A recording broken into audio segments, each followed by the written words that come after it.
Buenos días, tardes a todos y todas, dependiendo el horario en el cual visualicen el video. Mi nombre es Valentín Velázquez y en la clase de hoy hablaremos de la anatomía del nervio maxilar.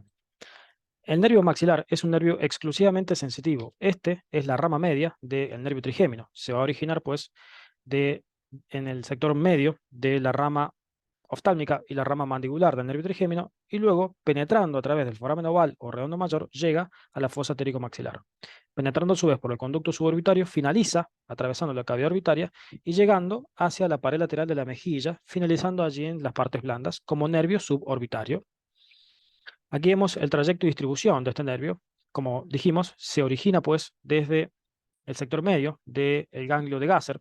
Se ubica pues en la prolongación media del cabum de Meckel entre la rama oftálmica y la rama mandibular o maxilar inferior. Se dirige de atrás hacia adelante y ligeramente hacia adentro para penetrar en el foramen oval o redondo mayor del ala mayor del efenoides. Ingresa allí, en ese sector, a la fosa palatina y luego a penetrar por el conducto suborbitario para finalizar a la altura de la pared lateral de la mejilla, distribuyéndose así, perdón, en esas partes blandas. Aquí podemos ver el modo de terminación del nervio maxilar como nervio suborbitario.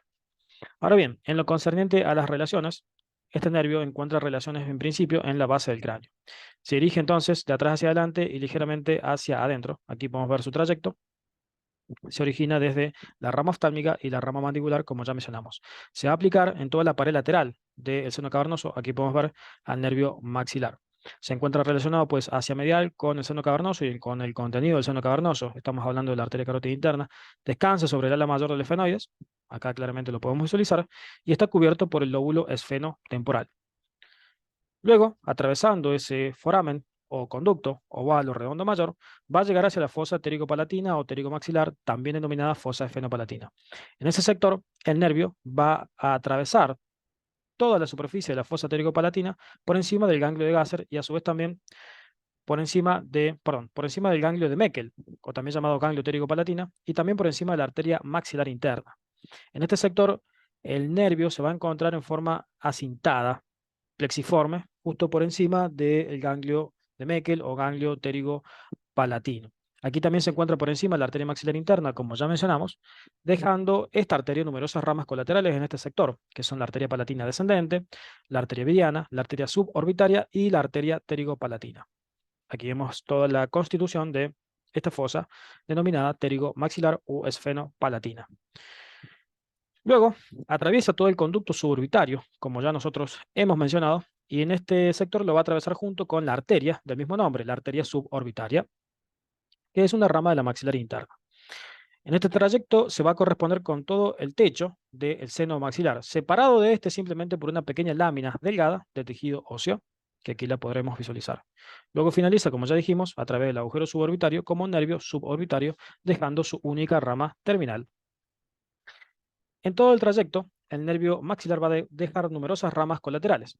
Deja una sola rama que es intracraneal, la rama meningia media, que sale del nervio maxilar antes de su salida o su penetración a través del agujero redondo mayor o agujero oval, y luego deja a la altura de la fosa pterigomaxilar un ramo orbitario o ramos orbitarios, el nervio fenopalatino, nervios orbitarios, nervios dentarios posteriores y el nervio dentario anterior. Como única rama terminal, como ya mencionamos, deja el nervio suborbitario. Iniciamos entonces la descripción del ramo meningio medio, también denominado ramo tentorial. El ramo meningio medio se corresponde con este, se va a distribuir a todo este sector, que se corresponde con el sector de el foramen redondo o redondo menor. El ramo meningio medio es este, no es este, sino que es este que se encuentra aquí en este sector, se distribuye por todo la meninge y toda la dura madre que se encuentra aquí en este sector y va a acompañar al trayecto de la arteria meningia media, ¿sí? Sale de la cara superior del nervio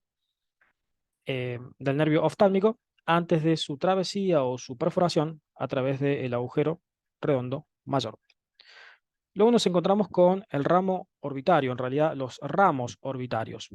Los ramos orbitarios van a salir justo en el sector de que el nervio maxilar ha penetrado en la fosa pterigomaxilar. Nacen pues de la cara superior de este nervio y se van a dirigir hacia arriba y hacia atrás para pasar a través de la hendidura efenomaxilar hacia la cavidad orbitaria. Van a llegar aquí, a la cavidad orbitaria, como podemos visualizar, y se va a dividir en dos ramas. Una rama superior, también denominada lacrimopalpebral, y una rama inferior, también llamada temporomalar. La rama superior, que se denomina rama lacrimopalpebral, va a su vez a dividirse en dos ramas. Una rama que se va a comunicar con la rama lagrimal procedente del nervio oftálmico, nervio lagrimal procedente del nervio oftálmico, y otra rama que va a ser externa, que se va a distribuir por toda la pared lateral de la cavidad orbitaria y va a llegar a inervar a la glándula lagrimal. Esta rama, que es la temporomalar, se distribuye por fuera y penetra por este conducto, que es el conducto malar o conducto cigomático. A su vez, este nervio se divide en dos ramas, una rama interna y una rama externa. La rama interna se distribuye por toda la piel y los tegumentos de la región malar, del pómulo, y la rama superior o ascendente se va a distribuir por toda la región lateral de la fosa temporal. Llega a la fosa temporal, perfora el músculo temporal y allí se va a comunicar o anastomosar con el nervio temporal profundo anterior, brindando la inervación sensitiva de toda esa región. Pasamos ahora a hablar del nervio fenopalatino. El nervio fenopalatino va a dejar numerosos ramos terminales, que son todos estos que encontramos aquí. Nervios nasales superiores, nasopalatino, palatino anterior, palatino medio y palatino posterior. Este nervio va a originarse desde la cara inferior del nervio oftálmico en su sector a la altura de la fosa pterigomaxilar. Desde allí se dirige hacia abajo y se puede llegar a constituir desde 3 a 4 ramos. En ese sector desciende y va a dejar algunos ramitos para el ganglio pterigopalatino que se conocen con el nombre de ramos para el ganglio pterigopalatino. Estos ramos cabe destacar que no hacen sinapsis aquí en esta región, sino que simplemente es una vía de paso, simplemente se encuentran colindando. Y va a dejar todos estos ramos que encontramos aquí, los nervios nasales superiores, nasopalatino, palatino anterior, palatino medio y palatino posterior. Vamos a hablar ahora de los nervios nasales superiores. Los nervios nasales superiores son estos que encontramos aquí. Estos se van a dirigir directamente hacia la cara medial o pared interna del septum de la nariz. Perdón, se van a dirigir hacia la pared lateral de la cavidad nasal y luego se dirigen hacia el septum. Se van a distribuir por toda la mucosa que tapiza los cornetes nasales superiores, al cornete nasal superior y al cornete nasal medio, brindando la inervación sensitiva de todo ese sector. A su vez, estos nervios nasales pueden dar algunos ramos posteriores que van a dirigirse hacia la faringe, hacia la mucosa de la faringe. Estos ramos van a constituir un nervio que se conoce con el nombre de nervio faringio de Bock. Luego nos encontraríamos con el nervio nasopalatino, que aquí lo podremos visualizar. Va a emerger desde la cara inferior del nervio maxilar y de allí se dirige hacia abajo y hacia adelante, pasando por un canal que se ubica en la cara lateral del vómer, del cuerpo del vómer. En ese sector va a atravesar este conducto que se conoce con el nombre de conducto incisivo anterior y se va a distribuir por el tercio anterior de la mucosa oral o la mucosa de la cavidad bucal. Aquí se va a dejar numerosos ramos, pequeños filetes terminales que se distribuyen por la región retroalveolar de los incisivos. Claramente aquí lo podríamos visualizar. Bien, luego nos encontraríamos con los nervios palatinos, palatino anterior, medio y posterior, que no son más que estos nervios que visualizamos aquí. Nervio palatino anterior, nervio palatino medio, que sería este pequeño de aquí, y el nervio palatino posterior. Aquí vemos estos nervios, van a atravesar sucesivamente los forámenes palatinos, el foramen palatino anterior atravesado por el nervio palatino anterior y el nervio palatino medio, y el foramen palatino posterior o foramen palatino accesorio, siendo atravesado por el nervio palatino posterior. El nervio palatino anterior va a dirigirse a través del foramen palatino anterior, el foramen palatino mayor, hacia el sector anterior de la mucosa oral, brindando inervación sensitiva a los incisivos. El nervio palatino medio brinda inervación sensitiva a los premolares y el nervio palatino posterior brinda inervación sensitiva a los molares. Este nervio se divide en dos ramas, una rama posterior que es motora y una rama anterior que es sensitiva que inerva a los molares. La rama posterior que es motora se encarga de la inervación de los músculos que constituyen el velo del paladar. Estamos hablando de el músculo periestafelino interno, el músculo palatogloso y dos músculos más que aquí los podríamos visualizar. Músculo periestafelino interno, músculo palatogloso, el músculo tensor de la úvula y el músculo ácigos de la campanilla. Claramente se divide aquí en dos troncos diferentes para cada uno de los músculos que constituyen el velo del paladar. o simplemente constituyen a la gula. Luego nos encontramos con los ramos orbitarios, que son el número de 3 o 4. Aquí los podríamos visualizar. Estos ramos orbitarios van a meterse entre la hendidura esfenoetmoidal y luego se van a distribuir por toda la mucosa del seno frontal y toda la mucosa del seno esfenoidal, inervando sensitivamente todas esas regiones, llegando también hacia las células etmoidales.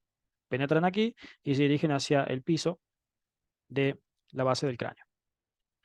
Luego nos encontramos con los nervios dentarios. Vamos a encontrar dos nervios dentarios anteriores y nervios dentarios posteriores. Los nervios dentarios posteriores emergen de aquí, de la cara inferior y lateral del nervio maxilar, y van a llegar aquí hacia el sector posterior del maxilar superior, a la altura de la capa interna de este hueso, es decir, a la altura de su hueso trabecular. Van a dejar numerosos ramos dentarios, ramos alveolares, ramos molares y, por último, ramos para la piel, ramos tegumentarios. En este sector se van a anastomosar en una rica red nerviosa que se dice que tiene forma de red de mallas.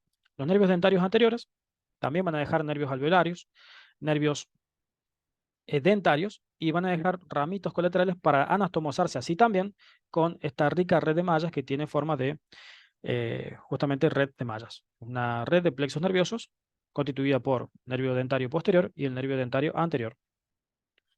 Por último, nos encontramos con la rama terminal del nervio maxilar, que se corresponde con el nervio suborbitario.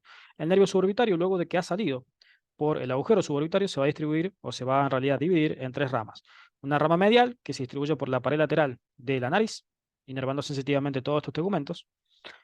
Una rama inferior, también llamada labial, que se encarga de inervar sensitivamente al labio superior. Y por último, una rama superior que se distribuye, aquí la podemos ver, hacia la pared lateral de la raíz de la nariz. Todo esto está a cargo de la raíz superior del nervio suborbitario. A su vez también le brinda inervación sensitiva al párpado inferior. Bien, y para finalizar con la clase vamos a hablar del ganglio esfenopalatino. El ganglio esfenopalatino se localiza en la región media de la fosa pterigo-palatina o fosa pterigo-maxilar. También recibe el nombre de ganglio esfenopalatino de Meckel. Este ganglio va a recibir varias ramas aferentes, pero no brinda ninguna rama eferente. En lo que concierne a las ramas que le llegan a este nervio, le va a llegar una rama que es la del nervio vidiano, que aquí la podemos visualizar. El nervio vidiano a su vez se forma por tres raíces que le llegan.